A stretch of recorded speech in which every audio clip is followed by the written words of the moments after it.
ورحمة الله وبركاته. ويا نراكم أنا ويا أجايباتي. تي وكاس اللي دي بودا أرميكو إجانا رسولا. أكيسان أرجو لك أنا قدي بهتري مالتي ميديا تقول كبتي يريون نكو أصلا أنم بيكين فيزا باساني تكتي مراني هارت نقل تو بنجراني نتمني أنك تمرامو ولما لا وقال بتوف باي كم مدجرا الحمد لله فارون كرب بيتي اتحاد السودان قالني كان جريو تقودي هذا واششكا كصهاي برداسلا راسك بلاچو اكورسا كافلا تلاك للانات للجوم كتا من كالي قلزوال ينات ولتا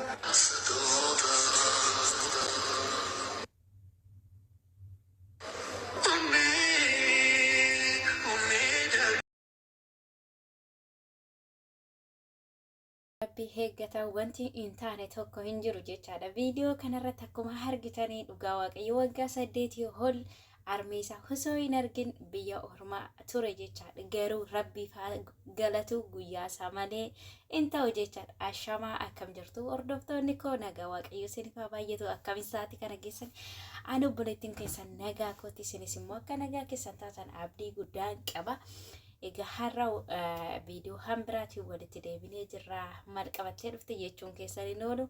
Egaa har'a shaashambaa jennee dhoofnee jirra. Viidiyoo koo jalqabaa kaasatti laayik sabskiraayib gochuu hin dagatinaa. Akkuma jalqabdan haga dhumaatti na faana akka turtan kabajaan isin gaafadha. Egaa hordoftoota koo akkuma viidiyoo jalqabaa irratti argitanii waan hedduu nama gammachiisu jechaadha. Imimmaan illee qabachuu hin dandeenye viidiyoo kana argee. Egaa duraan dursaa warroonni maatii keessan yaaddanii halaalarra jirtanii abdii kuttanii yoo mana abbaa koo arga yoo mana haadha koo arga yoo mana obbolaa koo arga keessattuu harmee keessan yoo margina jettanii warri abdii kuttan guyyaa rabbi jedhee guyyaa uuman keessan jedhe malee hin ta'u jechaadha.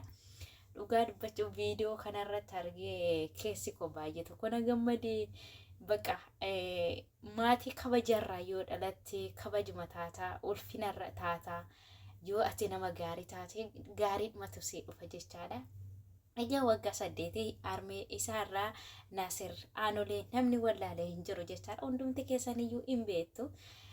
Nama jabaa nama gandaan waliin qoodne nama amantaa nama hin xunne mucaan kun jabaa Oromoon qabdu keessaa ishii tokko isa tokko jechaadha. Akaalee arrage akkuma beekamu akkuma sooshaal miidiyaa irratti argitanii hiriyaa akkasii rabbi uuman keessa siniif haa kennu. Egaa nama gaarii yoo taate ofiisi fayyada nama si fayyada jechaadha.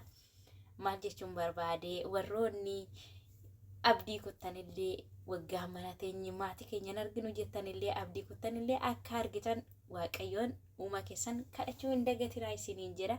Namni abdii kuttan jiraachuu maltu ani maatii koon argu jettan garuu guyyaa waaqayyo jedhe yookiis guyyaa rabbi jedhe malee hin ta'u jechaadha. Egaa dhugaa waaqayyo viidiyoo kanarratti jaalala ilmoon haadha isaati qabdu immoo haadhi immoo ilmoo ishiiti qabdu kanarratti ilaale hedduu tokkoon gammadeesi imimmaan illee qabachuu hin dandeenye jechaadha. Egaa namni wal dhoobata ilmoon haadha dhoobatti haadhi ilmoo dhoobatti oomani jaha haadha koo arga jennee asii achi hin boonye jechaadha. Yeroo laayivii garaagaraallee arginu laayivii maatii isaanii wajjin warroonni biyya keessa jiru ani yooman harmee kofaana akkasitti ishii bashannansiisa laata hin jenna jechaadha. Nataazabinaarra miira koollee to'achuu hin dandeenye guyyaa rabbi jedhe malee hin ta'u jechaadha. Dhugaa waaqayyo jechaadha. Wanti hin dabarre hin jiru obboloota koo gaafa wal dhoobotti wal bira geessu miira keellee to'achuu hin dandeessu jechaadha. Egaa wanti kamiyyuu guyyaa rabbi jedhe malee hin ta'u. Warroonni harmee keessan abbaa keessan dhoobottan waaqayyo ija nagaatiin wal sina agarsiisu. Warroonni immoo osoo jirtanii lubbuu isaaniitiin sin jalaa boqotan osoo haadha keessan arguudhaaf hawwitanii osoo abbaa keessan arguudhaaf hawwitanii gaafa gargar baatanii baay'ee tokko nama gaddisiisa. Waaqayyo obsa siniif haa kennu. Rabbi uuman keessan obsa siniif haa kennu. Maatii keenya jijjiirra jettanii of jijjiirra jettanii gaafa banaa baatanii manaa dhabdanii ni ulfaata baay'ee ulfaata nan beeka. Haa ta'uyyuu malee viidiyoo kana argee hedduudhuma tokko garaan koo na gammadee egaa akkanatti onneen keenya maatii keenya dhoobatti kan jedhu tokkos natti dhufe jechaadha dhugaa waaqayyo. Ilmoonis akkam agamar ijoollee ishee arguudhaaf eenyu jetti jedha. Egaa obboloota koo dhugaa waaqayyo hedduu tokkoon gammadee namni mucaa kana wallaalee hin jiru jechaadha. Social media irrallee hamma xiqqoo badee malee duraan hedduu tokko karaa TikTokii kanallee haadha manaasaa qabbanee kana faana egaa dhugaa rabbii hedduudhuma tokko jarri kun lamaan hedduudhuma tokko jaalladha. Social media kanarraa haadhi manaas guyyaa tokko gabbaatee erga bultee ijaarrate galbaatee ganda tokko yookiin kutaa tokko xuxxeen beektu jireenya mataa isaanii abbaa obsaa fi haadha obsaa jedhamanii har'a daa'ima 2 godhatanii jiru. Hedduudhuma tokko nama gaddisiisa. Waggaa 8 har'a waggaa 8 booda ija haadha isaa arge imimmaan isarraa yaa'ullee hedduu tokko bakka miiruma kiyya tokko natti fakkaate. Egaa akkuma beekamu waggaa kanaan dura galee tanan ture isa yaadadhe dhugaa dubbachuuf agasii miirra akkasii namatti dhaga'ama jedhee si yaade sin beeku. Gaafanii mucaan kun gaafa armee isaatti maramu miira kiyya tokkoon hubadhe as keessatti jechaadha. Maaliin innis galeen ture maatiin koo faazeriin koo lafatti gadi gombifame jechaadha. Gaafa gaararraan gadi bu'ee ani sagalee koo dhaga'u faazeriin kararratti gaafa gadi gombifamu ofii wallaale jechaadha. Agas maatiin keenya nu goga'u laata jedhee takka yaadeen beeku dhugaa rabbi jechaadha.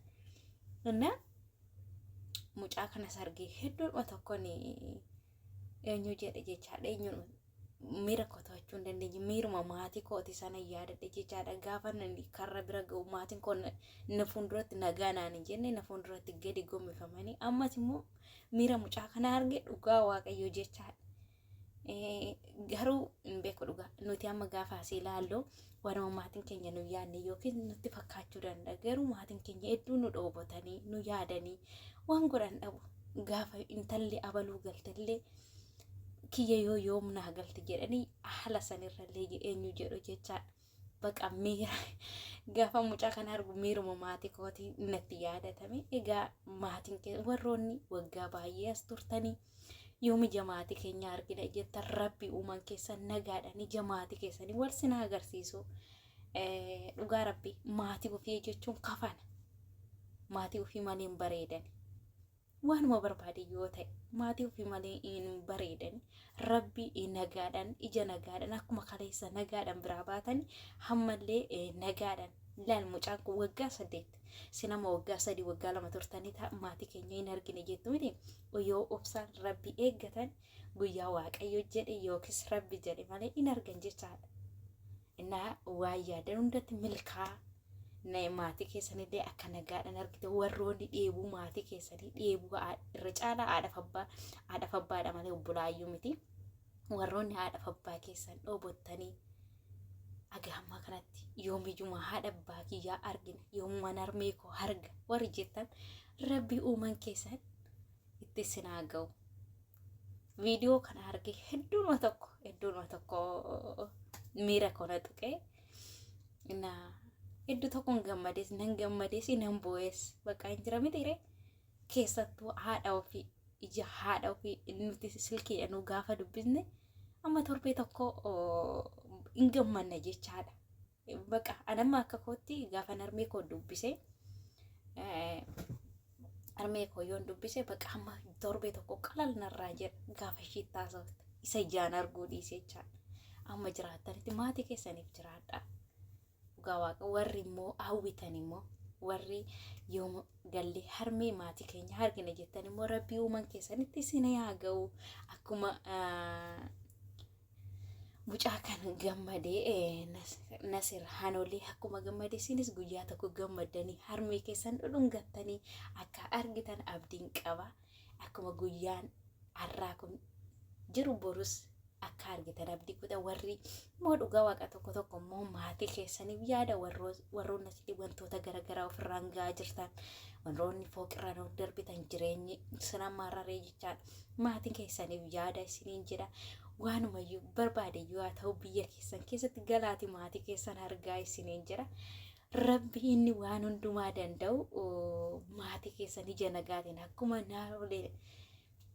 Nasiraan haalolee harmeessaa arge kana waggaa 8 booda sinis immoo maatii keessan argitanii akka itti gammadan abdiin qaba.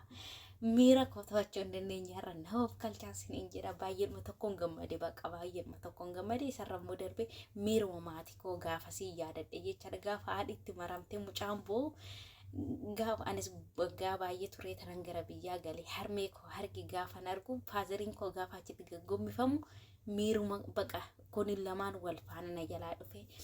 Kanuma sinin jedha hordoftoota koo jalqabaa kaastanii warri nafaana turtan ulfaadha kabajamaa. Warroonni harmee keessan dhoobottan maatii keessan dhoobottan immoo rabbii ittiin sinaa ga'u sinin jedha. Laayik godhaa mana